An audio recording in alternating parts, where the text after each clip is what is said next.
encuentro en el pueblo de Niebla, en la provincia de Huelva, España. Un pueblo de 3.000 y poco de habitantes, y a pesar de ser un pueblo pequeñito dentro de la provincia de Huelva, lo cierto es que en su momento fue la capital de todo un reino, de un reino taifa, la Taifa de Niebla. Para entender esto tenemos que remontarnos hasta el año 711.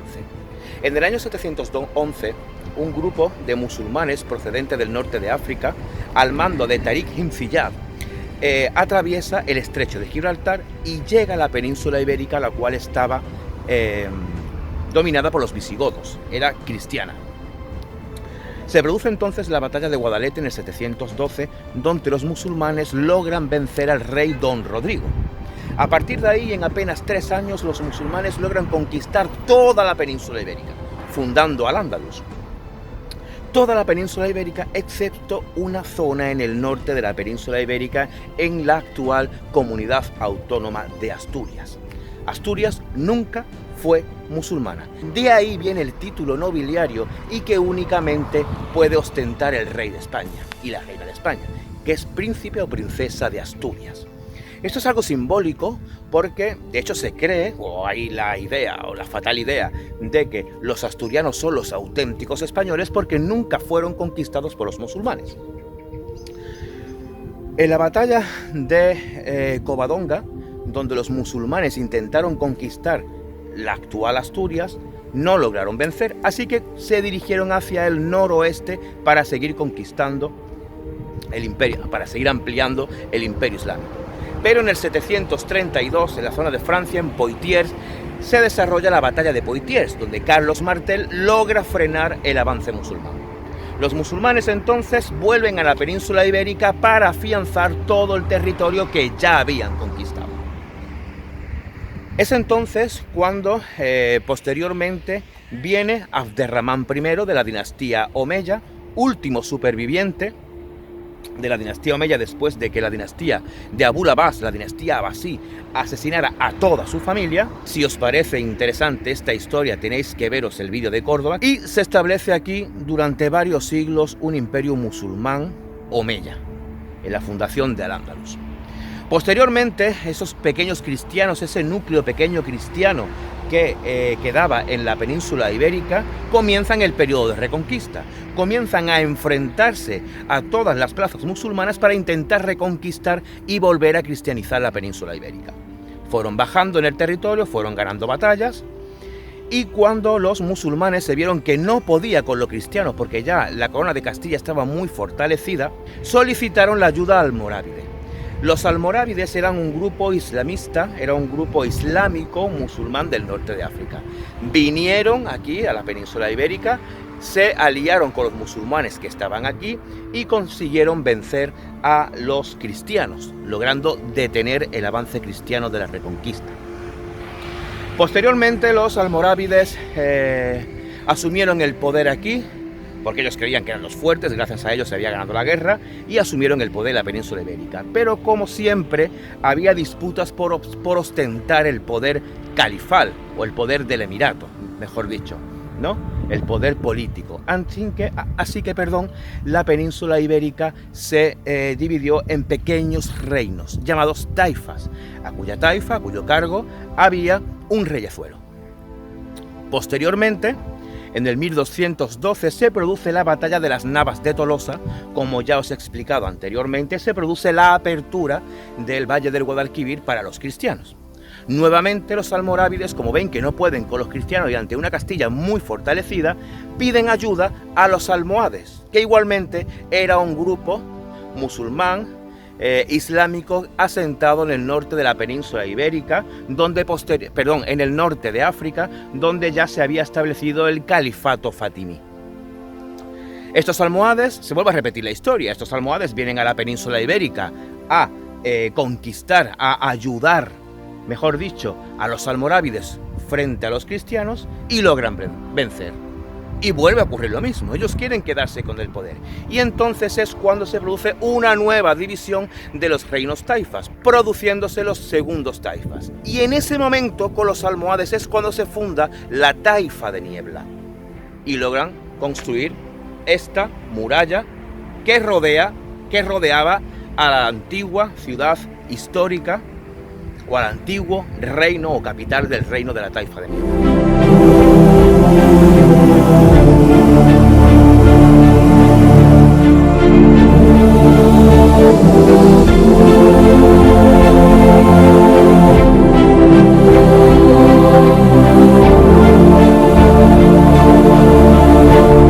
Generalmente, cuando visitamos una ciudad y nos encontramos un muro en el interior de la ciudad, todo lo que está dentro del muro es el casco histórico, desde el cual a partir de ahí la ciudad o el pueblo ha ido creciendo, y todo lo que está a las afueras, digamos que ya es la parte nueva de la ciudad que estamos visitando, que era el arrabal, la zona judía, las juderías, que es así como se le llama a los barrios judíos de la ciudad.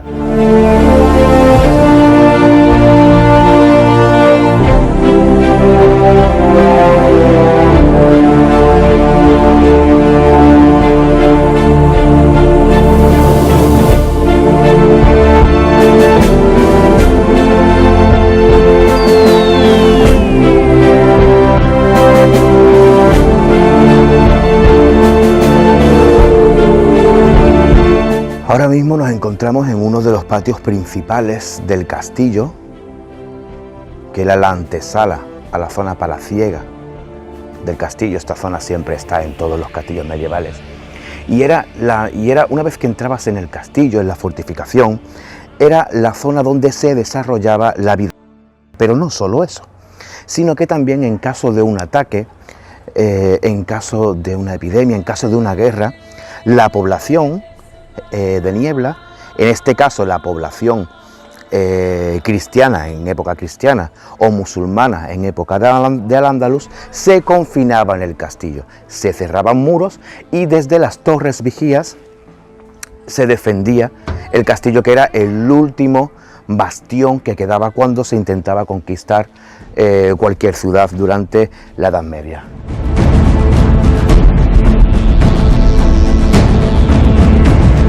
Hemos visto en la entrada, como os he enseñado las imágenes, que tenemos una boda dentro del castillo. Esto es una buena forma también de conservar los elementos patrimoniales y arquitectónicos históricos de todas las ciudades, y es darle uso.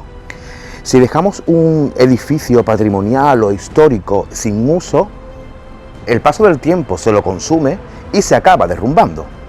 Sin embargo, si le damos uso, no solo le estamos dando vida a ese monumento o a ese elemento patrimonial, sino que además, al darle vida, la política, el gobierno, está obligado a sus tareas de conservación, con lo cual este castillo del pueblo de Niebla está tan bien conservado porque siempre se le ha dado uso, y los desperfectos que tiene son prácticamente, que luego lo voy a enseñar, aparte, ya no por el paso del tiempo, sino por lo mejor alguna catástrofe natural, como el terremoto de Lisboa de 1755, que rompió básicamente la torre homenaje del castillo, que la torre homenaje, para el que no lo sepa, era la torre principal, la torre vigía principal de cualquier castillo. En todo alcázar, en toda construcción fortificada, siempre existía la torre homenaje, que era la torre más alta vigía y la más importante.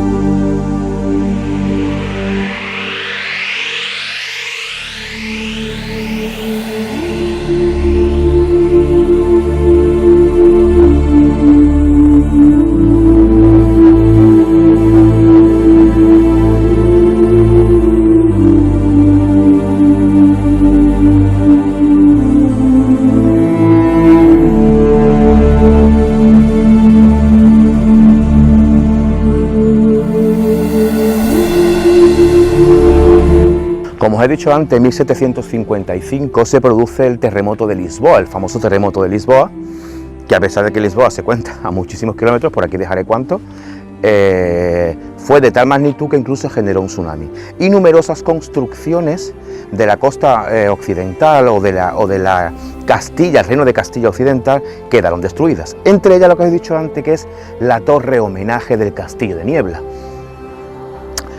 Que la torre homenaje hemos subido por ella y lo que queda es esto, la base, no queda más nada. Y estoy mirando y es que realmente no queda prácticamente ninguna torre. Me estoy acordando que tengo un vídeo que subí hace tiempo sobre torres antipiratas y expliqué, os mostré la torre antipirata, una torre almenara de mi pueblo, y os expliqué también que había varias torres más que desaparecieron con ese gran terremoto de Lisboa de 1755. Por aquí os voy a dejar el vídeo.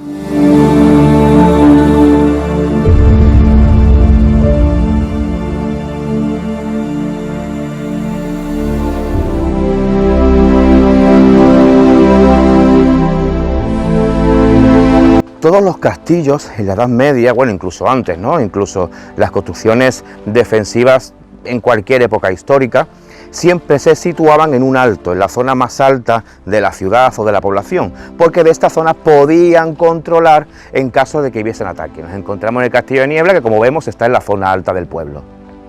Ahí está, vemos el pueblo a la espalda. La parte de la construcción defensiva o la parte del castillo que daba a la población, donde se situaban los soldados para defender y vigilar, que es este pasillo de aquí atrás, se llama barbacana. Y esta especie de pasillo defensivo siempre estaba conectado por varias torres de vigilancia en todos los lados de la construcción defensiva del castillo. Una de ellas era la torre homenaje y el resto de torres no queda. Generalmente había una o dos torres por cada lado de la construcción defensiva para tener más vigilado el entorno del castillo.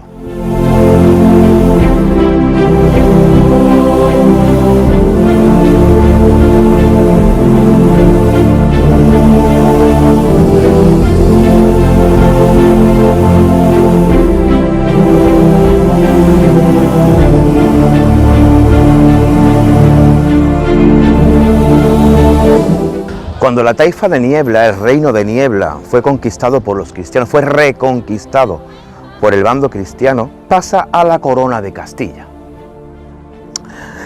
Cuando se consigue toda la parte suroccidental de lo que era el reino de Castilla, cuando se consigue volverla totalmente católica, totalmente cristiana, únicamente quedaba en España, de Al-Ándalus, el reino nazarí de Granada.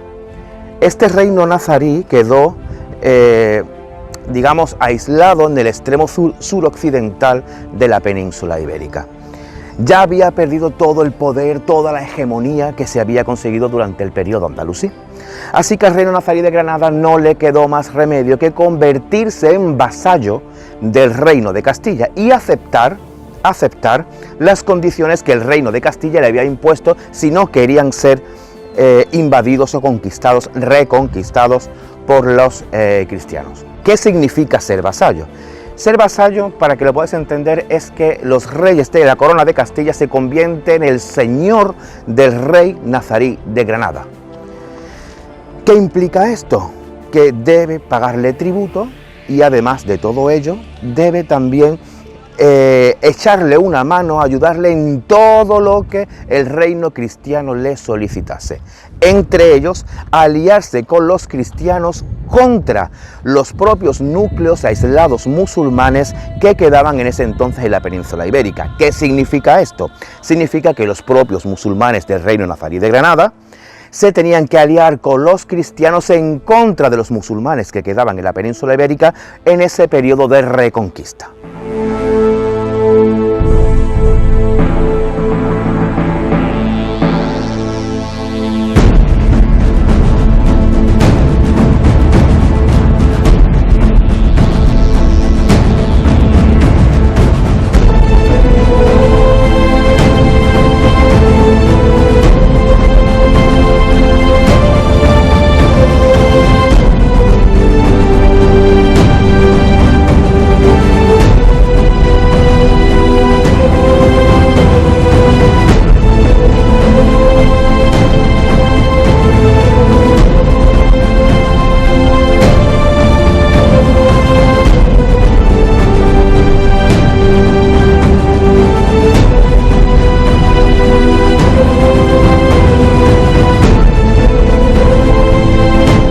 desde el puente romano de Niebla me despido.